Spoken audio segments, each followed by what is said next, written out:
Welcome to the Gateway, your compass through the magical waters of spirit communication, broadcast live from United Public Radio Network 107.7 FM New Orleans. I'm your host, C.L. Thomas.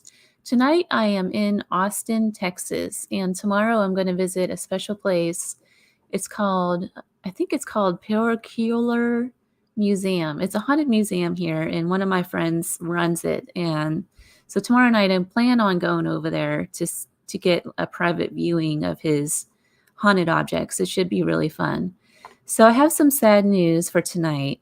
I had a special guest, Raven Wolf. Unfortunately, she couldn't make it tonight. So I have another guest.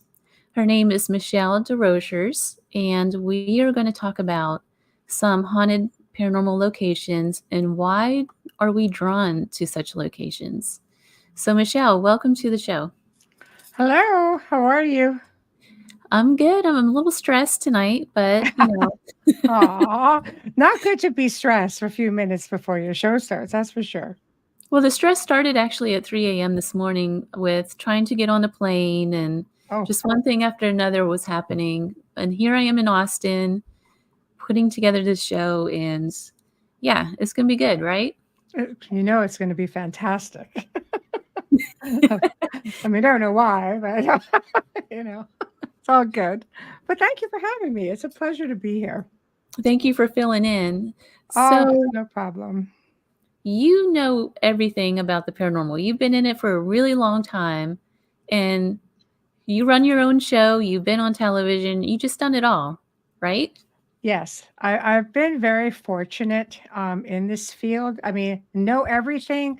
I don't think we ever know everything in this field because it changes so much. And I think everything varies based on situation, location, history, the people who are involved, the spirits that are involved. But it's a learning experience and it's a journey that just continues. Let me rephrase that. Okay, so you know everything that we know in this field to date, Okay. Okay, practically. we can go with that. Yes, I'm pretty versed in a lot of things, I guess. Only because I completely believe in learning. And I remember meeting Lorraine Warren one time and her saying to me, and it's always something that stuck with me, you know, and it was a matter of just goes, keep learning. We're all students. We will always be students. Never stop learning. And I've always made it a point of learning something every single day pertaining to many different Yeah. fields. And it's just what keeps it exciting and it keeps us evolving.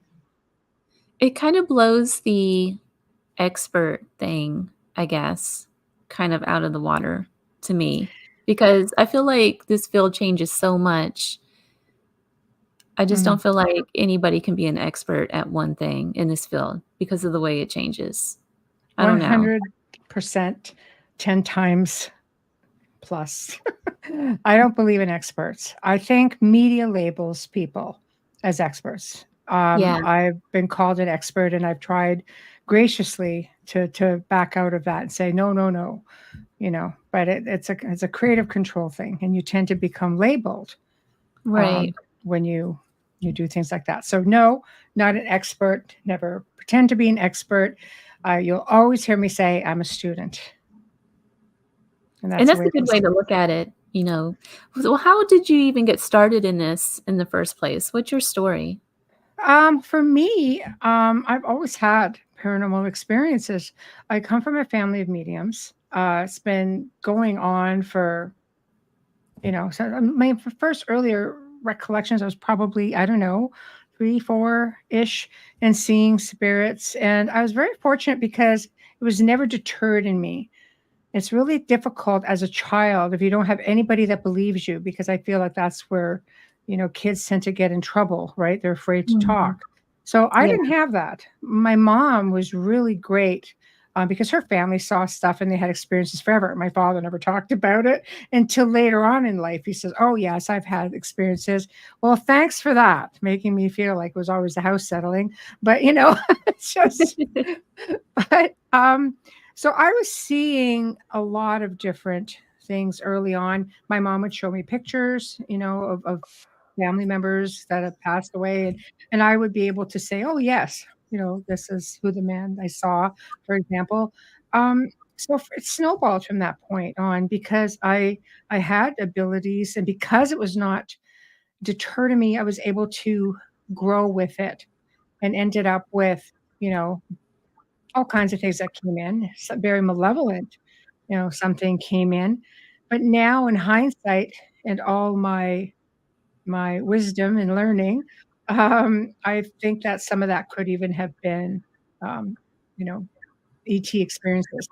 As Oh, I've come to wow. learn, they go hand in hand, and, a lot of those paranormal experiences I can sort of look at, "Okay, this could have been extraterrestrial," because a lot of experiences in my family with that, definitely something paranormal, and it could be me going through puberty. Part of it is just projecting a heck of a lot of energy Mhm. out and just wreaking havoc on the household. And that's like a famous paranormal thing, a teenage girl going through puberty calling up spiritual activity. Why do you think that is? I think it's because, especially for females, we're such emotional creatures, and we tend to be like our emotions sort of run amok. And I feel that can attract things to that sort of energy. Women going through menopause actually have reported some of the same sort of activity. So my daughter went through it and she would say, "Okay, you know what? Like there's stuff going on in the house." I'm going, "Stop it. I know if we had something in the house. It's you. Stop it." And she'd move all kinds of things. Like, statues would move around on the table and things like that, like very heavy things. It'd be just like, so I know when we project our energy, like psychokinesis, we project that out. We're very powerful. And I think sometimes it's hard for people to give themselves credit enough to think that we are powerful individuals that can create Mhm. incredible activity. Sometimes it's easier to think that there's something really malevolent there or something very Right. powerful that's taking control of your space. Right. And it's really we have to learn to control our own emotions and things like that. But Absolutely. when you were a kid, I had a lot of similar experiences growing up too. I was able to I was seeing grandparents and things like that. They would show me pictures and I was able to tell who it was and just different things happened throughout my life. But there was a period in high school where I kind of just set it aside because I was focused on education and other things. Did that happen to you at some point and then you went right back to it? Um, I kind of thought it was pretty cool in the early ages, like, you're this preteen and things are happening and you're trying to be all brave. I was a pretty fearless kid and I was a real dumb kid too. So I don't know which one came first, but I'd have friends come over and all this stuff would happen. I'd be, yeah, I live here, yes. But I got away from it. I think when I was finally able to get a handle on the more malevolent stuff, I just went on with my life. You know, Mhm. I had a government job, which, people were just like, "What, you work for the government?" Yeah, I did. Yeah. So you have to be normal. Can't be a weirdo working for the government. And, it has to be like a weirdo incognito. You have to be hide and keep that stuff private. But Yeah, anyway, that's kind of um, what I do now, but I don't right. work for the government. Right. But you still gotta keep the weirdness at bay. Yeah. But but yeah, I did. I went on and I had got married at the time and I did not like the mix of the thought of mixing the paranormal and having kids, and I had children, and I didn't like that. So I shut everything down completely and always being aware of what's going on within my space, but I didn't really bank on my kids being like seeing everything and being Oh, so I was just gonna ask gifted you and that. yeah, it was crazy because they would see this little boy jumping off. I had this big antique trunk in one area of the upstairs hallway. There's a big upstairs, and there's like, oh, this little boy keeps jumping off this trunk. And I'm thinking, there's no kid here. I'm counting one, two, three, all mine. Don't know where this kid is. I could not for the life of me tap into this. Like I'm thinking, there's no way we're haunted, But I mean, I don't know. Is it a dimensional thing? It was a house that we built? So, land, yes. We found out at one time it was all property that belonged to a farm that had subdivided everything. So, like, okay, I suppose it's possible something came in and out. But the house proved to be super busy. And I'm sure, the kids being gifted made him aware of things and things were aware of them. I also know that there was extraterrestrial activity there as well because of things that they went on to tell me as adults. Oh, yeah, that happened. You know, I have like my son going, oh, yeah, something tried to pull me through a window one night. Okay, what? And I'm only finding this about this now. And you're what, 30? What the hell's wrong with you? It's like, you feel like the worst parent in the world. So that was difficult. I have to So switch on. Bart Sharp has a question. Were ghosts attached to you as a preteen? Bart. Bart is another host on our network, by the way. Hi, Yes. Bart. Bart is in Austin, Texas. CL's there this Oh, week, Bart. hey, I'm your neighbor right now. There you go, Bart. You guys got to connect. You Bart should spends come. time in the south of France and does a lot of tours there as well. And yeah, very, very, very, very nice guy. You should connect while you're there. He'll show Hey, you Bart, some. send me an email tomorrow. Send me an email. I need a haunted tour. Okay, Bart, I'm going to send you CL's email. So, anyway, cool neighbor. Yes, things were definitely attached to me preteen. I think that when you can see children are like little beacons. I've Mhm. from a lot of children I've worked with, they're just little beacons. Like spirits are drawn to their light. But unfortunately, spirits will come to people who they know can see them for assistance. And children don't know how to assist. They don't think, when Yeah, you're little, it's hard to make the spirit understand that no, they're not going to help you. They can't help yeah, you. Right. yeah, that's true. Yeah, It's tough. So it's interesting. When you were seeing ETs, how did you make that distinction? it's strange. I didn't start getting memories of the ET stuff until literally a few years ago. But my mother would say to me, "You used to sit there and go outside and stare at the sky all the time." I still do that. I'm funny like that, but I was always drawn to it. And she'd say, "Your grandfather had a telescope, and he would always sit outside, and we'd see UFOs all the time." And my father never said anything about anything. Goes, "Oh yeah, yeah, we'd see UFOs all the time." My grandparents had an island up north, and it was very, very secluded up there, and they would see all kinds of things. I have no doubt that they were contactees for sure. But my mother started telling me about experiences she had. And now that I'm more versed and I know what to look for with ET contact and maybe, abductions sort of thing, I know that's what was happening to me. And right into literally 10 years ago, I remember being in my home at that time, 2, 3 o'clock in the morning, and the whole house would start shaking. And I could hear this droning sound coming over, and it almost sounded muffled. It's very difficult to explain. And even at that point, it still didn't clue in. And then one night I just went, I wonder, because there was no planes flying. Like we didn't have planes flying over the house to start with. So why would a plane be at 3 o'clock in the morning coming over the house and just sitting there? Then we That started is, seeing weird black vans and stuff. Like that's just crazy stuff, honestly. But I was one street away from an area that was called UFO Lookout. I don't know. Things are cluing in now. I should have clued in then. hmm. You know. It sounds very. There's a story in Vegas. There's a family that reported an alien landed in their backyard. It was national news. It happened around Christmas or maybe just before Christmas. Hmm. I can't remember I think I exactly heard that. when. Yeah, and so it's a young boy claims, and the kid's a teenager. It's not like a young kid. He's like Right. a teenage. Um, and the whole family believes this too. They're all backing him up on this. And they got a lot of flack in the media about, oh, it's fake, it's that, whatever. But the police here are actually supporting him, or in Las Vegas, they're supporting the story, and the reports are coming back. The family's staying strong that all of this actually happened. And in those reports, if you read through the stories, they do talk about like a humming sound. See.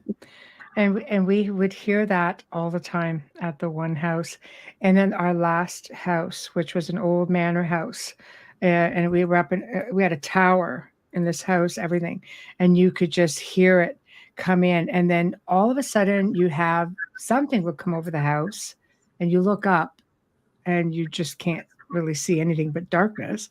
And you have this sense of, again, that muffled sound with a very low humming. It was weird. It was just crazy. But again, that house had all kinds of, it was a haunted house to start with, and it's been on TV. And, we had people film there all the time. I have filmed there, often, and never disappointed. But as far as extraterrestrial stuff, it's been there before. But when I moved in and decided, okay, I'm okay with contact, because I started having these little memories, and then just through working and researching, I became a little bit more comfortable. And all of a sudden, all crazy stuff was happening all the time. All the But time. Wayne Mallow says that he's heard that humming noise as well. Yeah, we live in the same house. Oh, Oh, yeah. No, it was crazy. It's true, because he was having experiences there before I moved there. And he said it was crazy. See, it passed right over me in the dark, travel from north to south, but couldn't see anything. So he could see, it was like see-through, but just sort of this pulsating. There you like a go. translucent film Yes. or something. Yes. And we saw a being like that one time when we came back from filming, and we were driving along the river, and then all of a sudden, something like the size of a deer ended up going over the roadway. It was taller than the stop sign. And they're what, 8 feet off the ground? Those like 10 feet, they're high. And it was an iridescent. It was just like this shimmering paper bag or a plastic bag. So we stopped, we went back, and we couldn't see anything. And where we were along the river, it's a 450-foot drop. So the deer would have nowhere to run to pick up speed. It was dark, 8 o'clock at night in the wintertime. So could it have been an owl? Well, unless owls start shimmering, it's Yeah, not they're going not translucent though. to, they're not translucent at all. So, and we're just kind of sitting there. Nobody wants to be that guy, so you're just sitting there quiet, and he goes, okay, did you see that? Thank God. And I had to talk about it, but I was not going to be the one to say it first.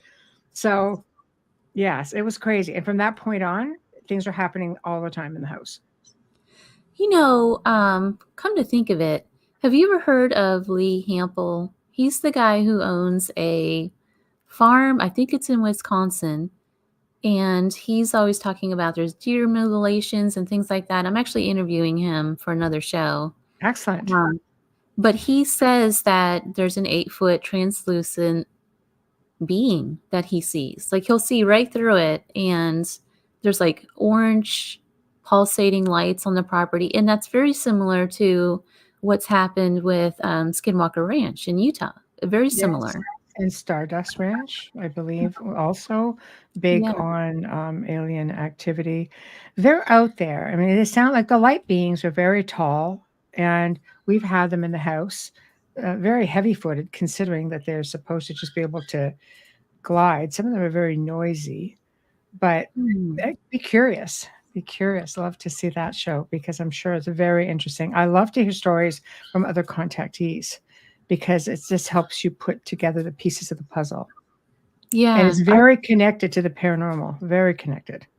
I'm gonna definitely have to get him on the Gateway as well. But Yes. his story is incredible. He talks about, and he's got photos of this stuff. Of Wow. actual like deer mutilations and all kinds of stuff is happening on. It's like Skinwalker Ranch in Wisconsin. It's Wow. crazy. That is crazy. Wow. I love it. I'll make sure I'll tune in, even if I'm driving. So I'll listen. you mentioned that there's stuff that you look for to determine if it's a contact or not. What's your list? What's the Uh, criteria? oh, with ET. Mhm. It's tough because it's so similar to the paranormal, which is why I think maybe I didn't recognize it early on. People will affiliate sulfur smells with malevolent entities, for example. It's the same thing with extraterrestrials. Sleep paralysis. In the paranormal, we call it the hag syndrome, the pushing on the chest. That also happens in the uh, contact. It's a big sign. People get that sense of being watched all the time, buzzing sounds, the static electricity, popping sounds. There's just stuff that can be attributed to either one. So, first time there was ever an experience in the house, it was a huge flash of light that came way up on, like, this was like the top floor next to the tower, and there was nothing across the street but a church, and we were lined up with the roof of the church. Like, there's no way car headlights. I mean, I'm logical. I look at all of that, and no way. So this light came in. I'm wide awake, and it went into the adjacent ensuite, hit the mirror, bounced back out. And I just sat there going, "What the hell was that?" Right? So you give your head a shake, and I go to the window. I don't see anything. I was like, okay, okay. But it was all in line. Maybe a week or two later, for me saying, okay, okay, I think I'm comfortable with this. Because I've had nights where there were things like I felt hands on my head, and then I always joke and say, you just wake up more brilliant. But it felt like a download because I just found myself being drawn to certain research. But it does sound more fun to say I just woke up more brilliant. But Or I maybe do. your head can be like a ball of some sort, like a crystal ball Oh that yeah, people doing. I think they try to take information as much as give it. I'm just sort of like, oh yeah, a scalp massage would have been good. But anyway, I took the info, and it's funny because, Amelia being a remote viewer, she goes, "Oh, I see this happening from this wall." I'm like, "Yeah, where my head goes at night, that's what that wall is." So it was interesting. But so there was a lot of validations with that. And then one night, not long after that, I was settling in to go to sleep, and I'm just lying there getting comfortable, and it's pitch black, and but there's a light that comes through, the window, the curtains. It's just they're not like it's like more of a sheer. It was warm. It was the summer, so I had the sheers open and the window open, and I look, and there's a gray. I mean, it was close enough I could touch it and I could see it. And I just looked at it and went, nope. And I just rolled over. Not tonight. Not tonight. I have a headache. No, I just said nope. And in my mind, I'm going, I'm just not feeling this tonight. And it started being like this. And I would have other contactee friends say, they're very respectful. If you don't want to, don't worry about it, but just, you have to just look at them and say something. I said, I did. I said, nope. And that was the end of it. But after that, I could feel them coming into the room, and I could hear shuffling around. And it's hard. You're in a haunted house. It's notoriously haunted. All kinds of people have stayed there and have had incredible experiences.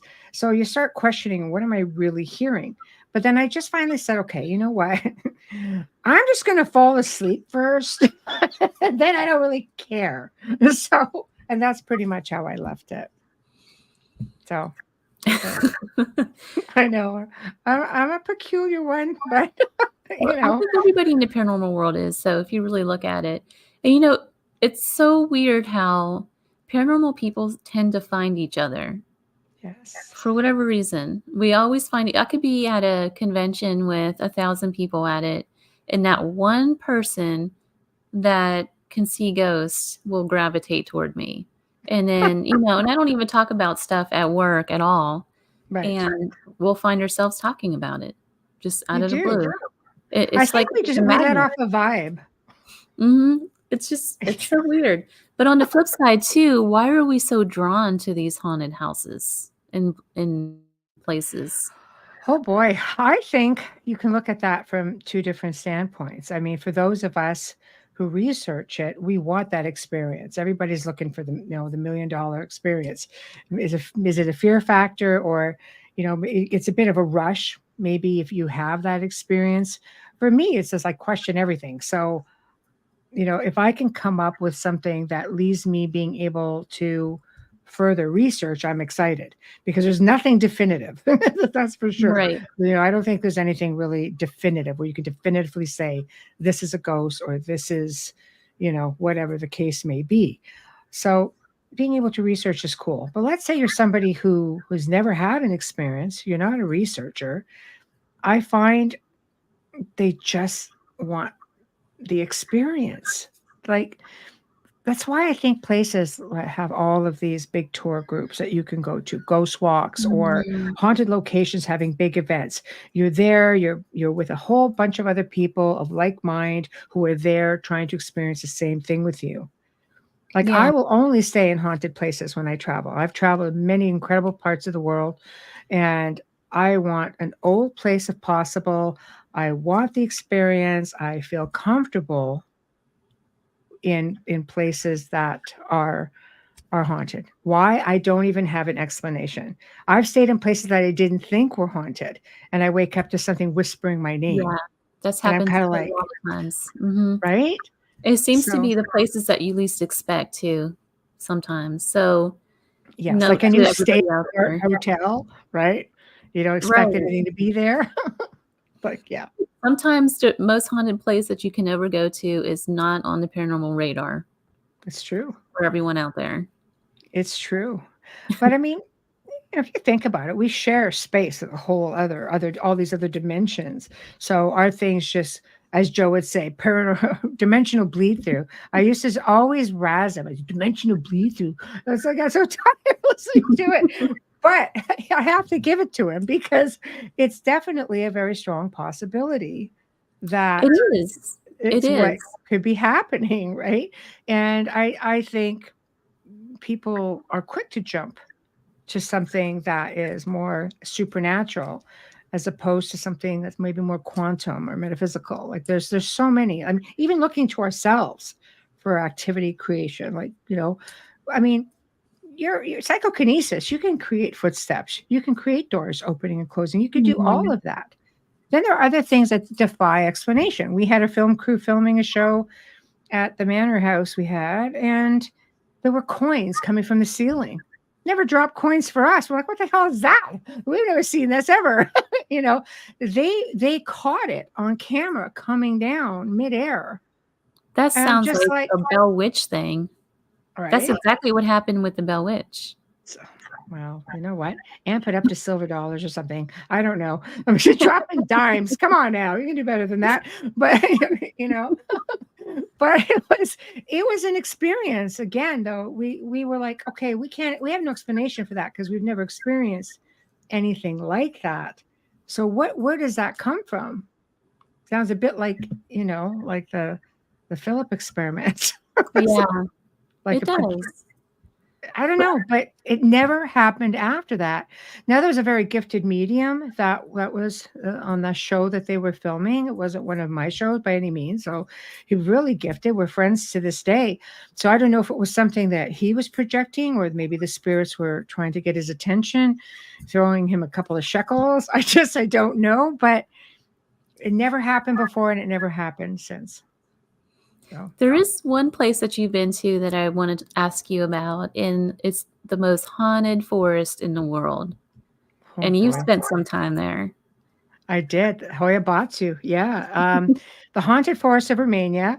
It did bump up to the most haunted forest in the world. You've also been, so I it's nice have, to be able yes. to communicate to someone who knows exactly what I'm talking about. You could visualize it, and I mean, we spent a bit of time in Romania and we went through there. It was a night of a supermoon.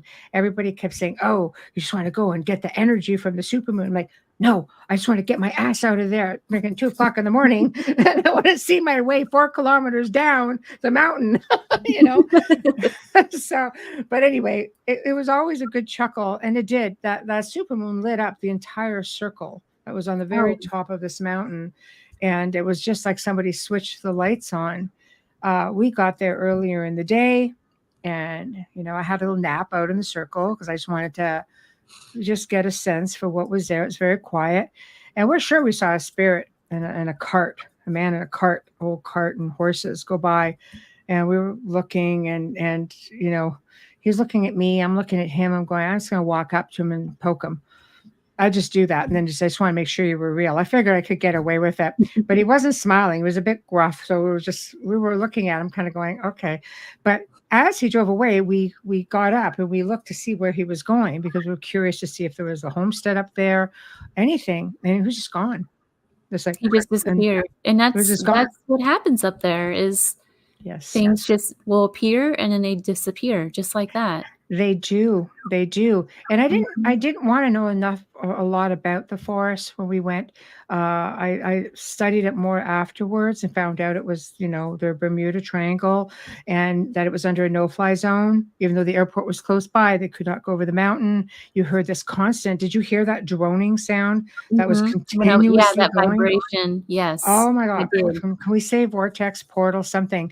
And I come to learn that, you know, working and learning about ley lines and vortexes, natural vortexes, that the trees will react a certain way and get all crooked and bent out of shape. And that energy and that vibration, the frequency, all of it makes them react. And they just get all crooked and their power spots will do that to trees and such plants and so anyway it was crazy. There was a lot of things that happened that night, and it would be a whole show just to talk about everything. I mean, I think I sent you the information for your perusal just to look Yeah. at and go, Yes. Jesus, that is the most detailed I had ever done because I had to give literally play by play. Like I almost had to put it in script form, and a lot came back that when I was doing that, but it had a long reach. And the gist of it was, you know, all kinds of things happened in that forest that night. And it started very early on during the day. I had, my friends are also my teammates. So, and she's Romanian and she was out there and she goes, I'm just going to go around. I'm going to do these recordings. I'm like, okay, just you might want to watch that corner because there's just something going on. It's festering in the back. She goes, okay. So all of a sudden she's there. She's going, yeah, it feels very heavy here. And Melissa and I are going, I bet it does. This tree is behind her. And I mean, it's about this big around. We're not a big guy, but it would take a lot of force to bend it. And you could hear it cracking a little bit. And it's bending slowly. And we're like, stop. And she was with this friend of hers at the time who was super skeptical. And all of a sudden, this tree snapped back up, and you could hear it whipping up with the leaves in it. And she's just like, oh, anyway, it was just things like this. It was obvious things, but we didn't bring a lot of equipment coming the other side of the world. It was not our intention Yeah. full on over there, but one of the girls had like an iPhone 14 and at the time, or an iPhone 4 at the time, and everything died except that stupid phone. And we had a little hack shack just doing, like what ghost boxing was happening. And it goes Vlad the Torturer. It's going all kinds of things. We know he's traveled through the area. Right. All kinds of stuff started coming up. Then we started hearing ballroom music and stuff. We're kind of like, okay, you're on the top of a mountain. We have no other reception at all. Like there's nothing coming through this thing at all, except for this moment of communication. All of a sudden, this big growl comes through. And I think Adriana might have got salty with it. So then it's something growled again. And then the skeptical guy, it's good when it's the skeptical guy who turns around and says, I don't think that's supposed to happen. So we turned around. Now, whether this actually happened or we were just given the illusion that it was happening, something was happening. And it looked as though something very large was walking over the tree line, or a big wave of energy was coming over the tree line, because the trees were starting to bend down. And it was only in the one area. There was no wind. It was a hot July, middle of July night, dead calm. And then the box says, "Go now, run." So I'm like, well, okay. I mean, I'm not going to run because I don't really do that. But you realize you're out of your element, and you don't know what's coming down over that tree line.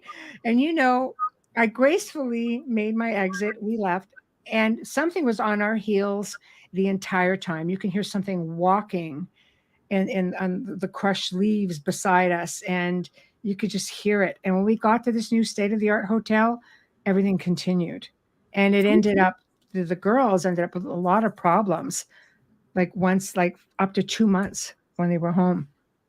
I was I, fine. when I I was was there, I was there with a group of 10 people, and it was just a few days before Thanksgiving. So it was really cold. We went up there in the middle of the night, and we stayed until I think it was 2, 3 in the morning. Yeah. And the fog was so thick in front of you. It was not a clear night. There was no moon. That fog, though, was so thick. I swear there was apparitions that, like faces. We kept seeing faces just Oh, appear wow. and then be gone. It was Wow. crazy. Did you have a lot of cool experiences though? Like, did you? One of the things that happened, and the vibration, yeah, because typically when I sense any kind of spirits or anything, I get a ringing in my ear.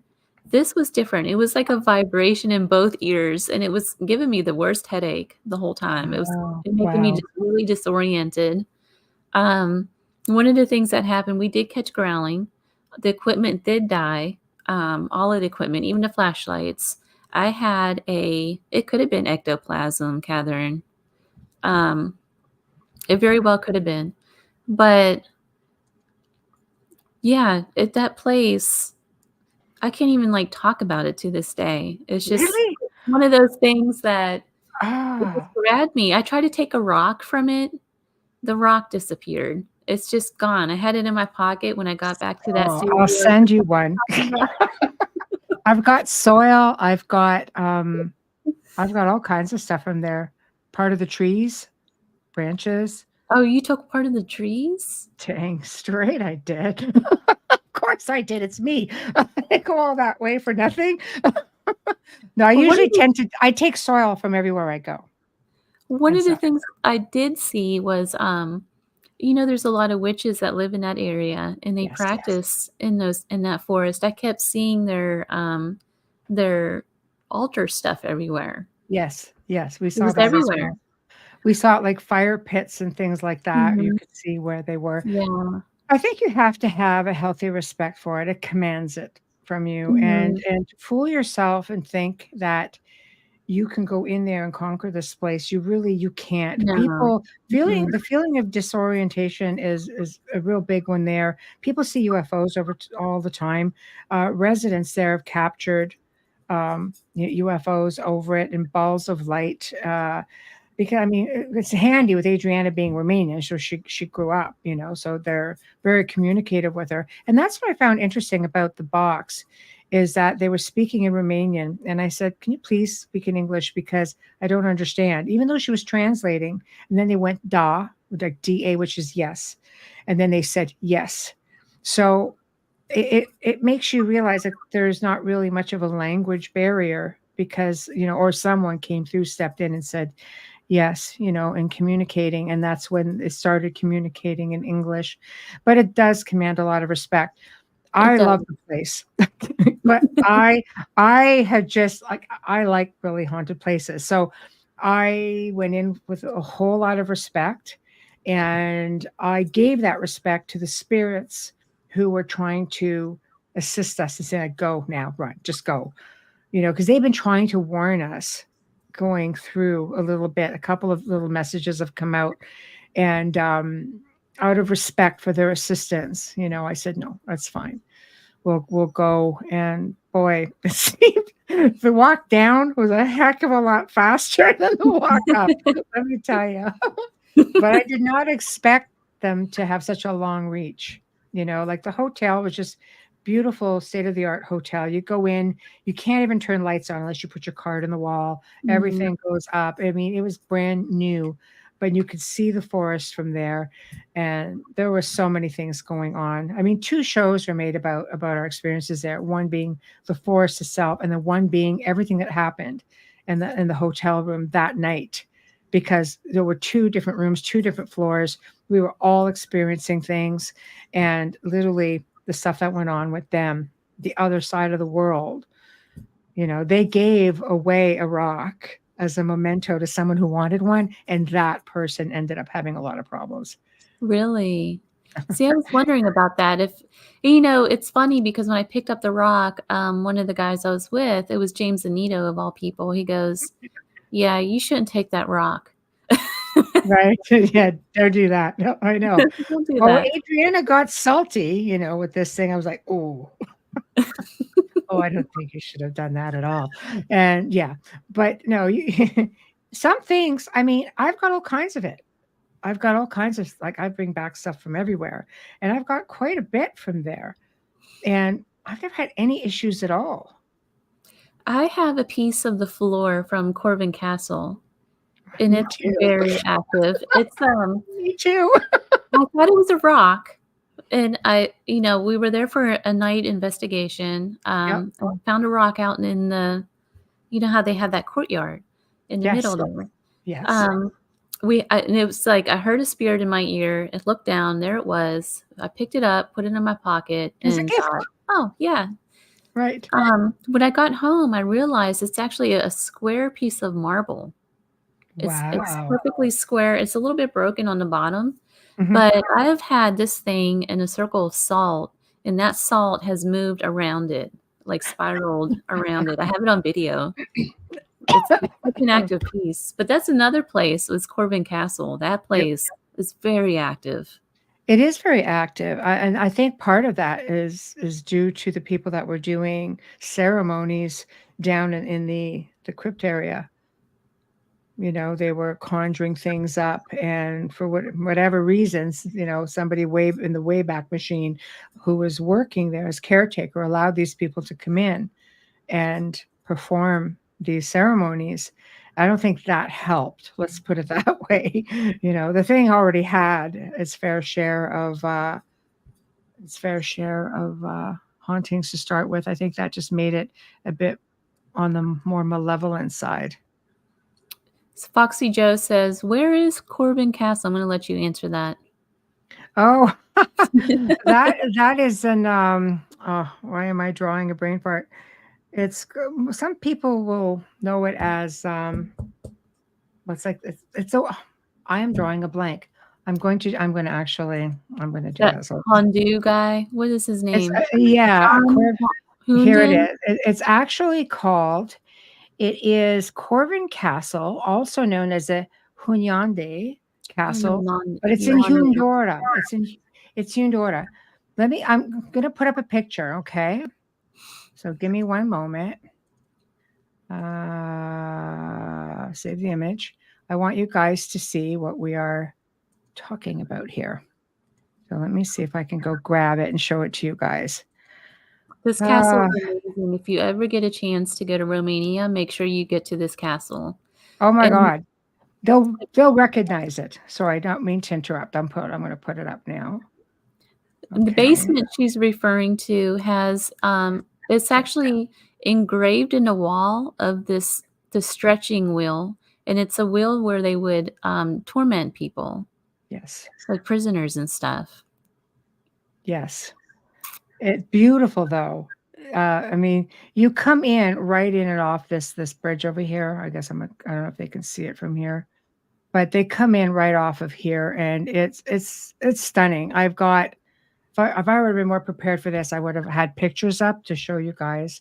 But it's just incredible. There are places like this all over the world, and that's part of the fun of traveling to these incredible ancient places.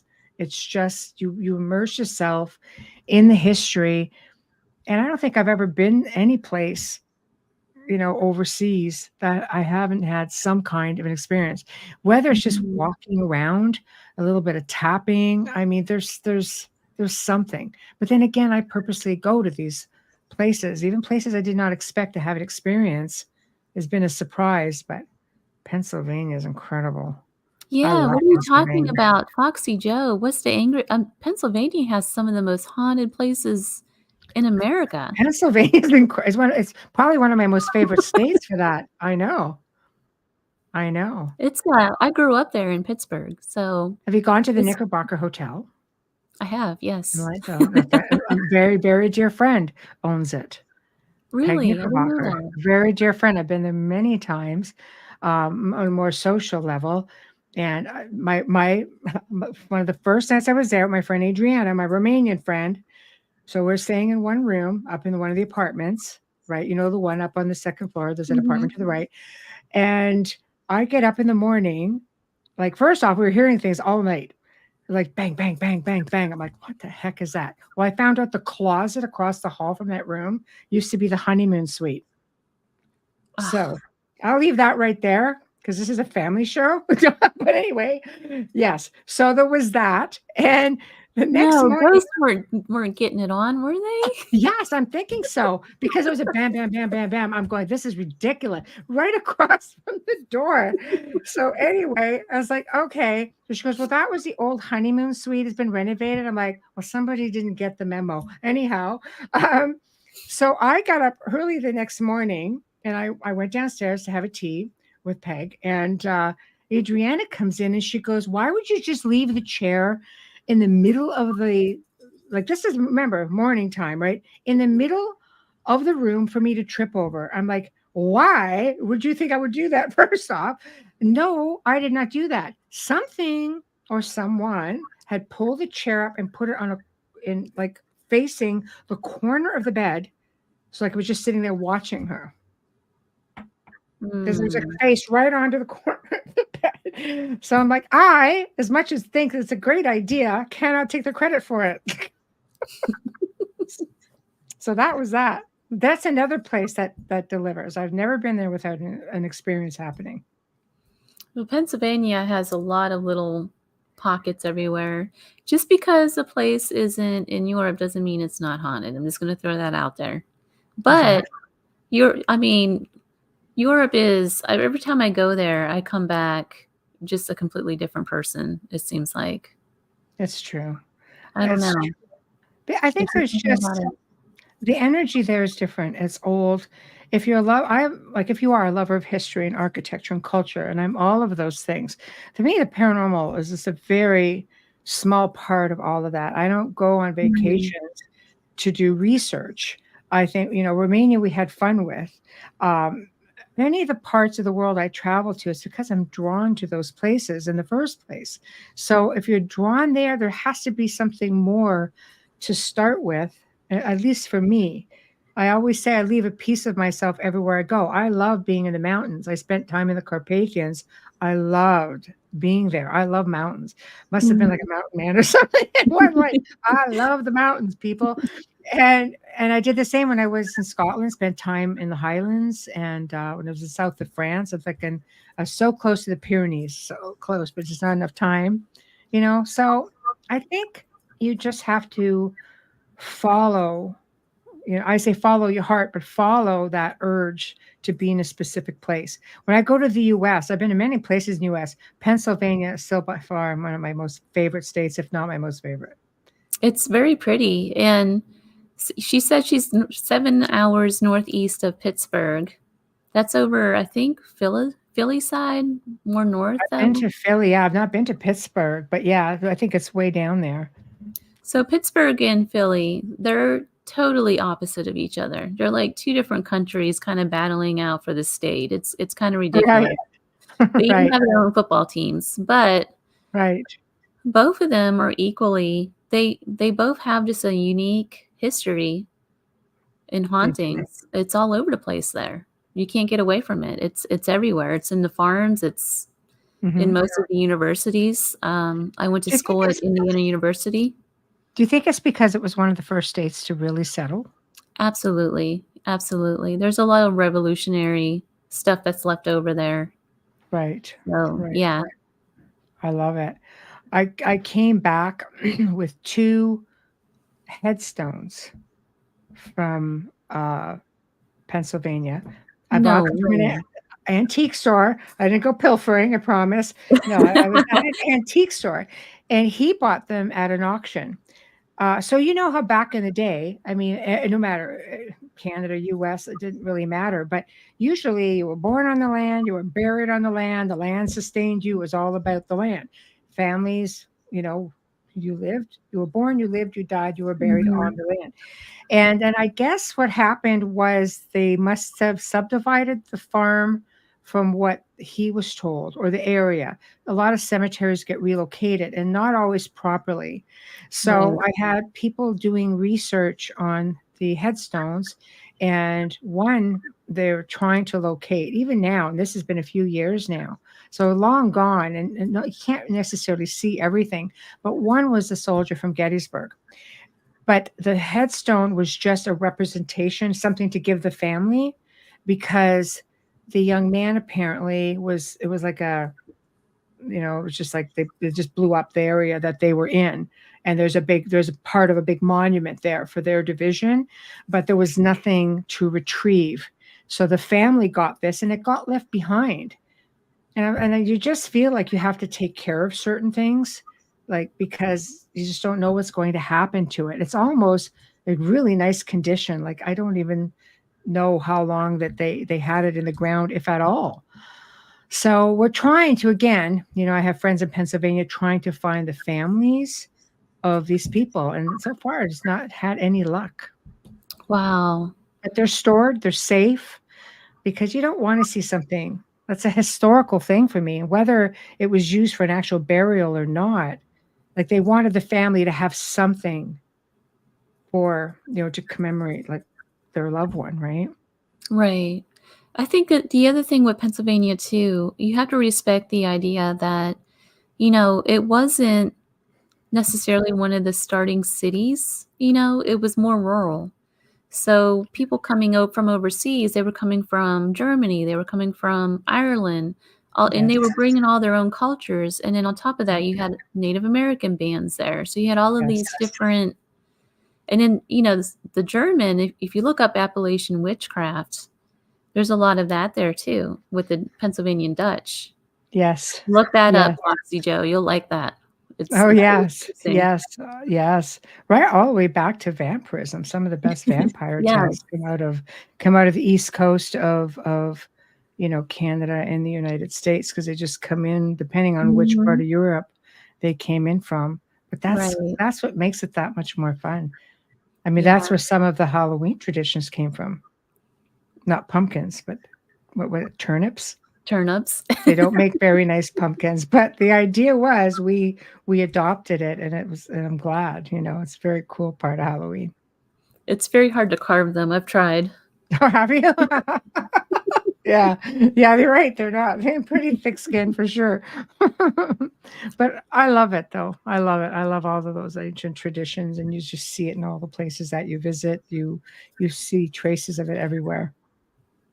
Michelle, it's already 9 o'clock. I Can you know. believe I it? believe it.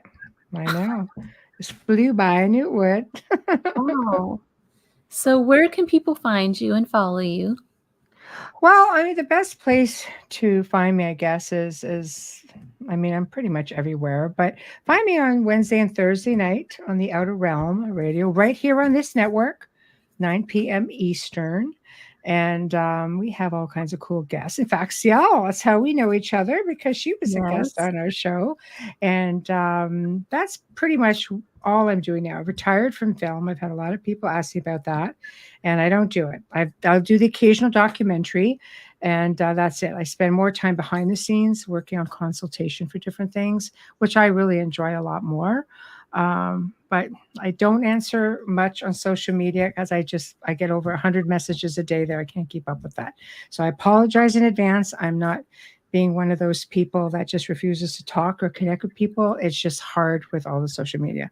So please email me, and you can do that at Michelle Desrochers contact at gmail.com. That would be the easiest way.